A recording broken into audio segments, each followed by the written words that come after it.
সুস্থ হয়ে উঠল জগদ্ধাত্রী। জগদ্ধাত্রী ও স্বয়ম্ভুর কথা শুনে চমকে গেল দুর্গা। বিস্তারিত সম্পূর্ণ জানতে হলে ভিডিওটি না টেনে দেখতে থাকুন শেষ পর্যন্ত। দিব্যা সেন, উৎসব মেহেন্দি, চন্দ্রনাথ মুখার্জি তারা হাজার চেষ্টা করেও আটকাতে পারেনি জগদ্ধাত্রীর সুস্থতা।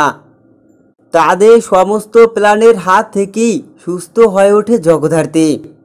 দেখা যায় জগদ্ধাত্রী হাসপাতালে পুরোপুরি সুস্থ হয়ে ওঠে। তখনই জগদ্ধাত্রীর কাছে এসে আবেগে কান্নায় ভেঙে পড়ে স্বয়ম্ভু।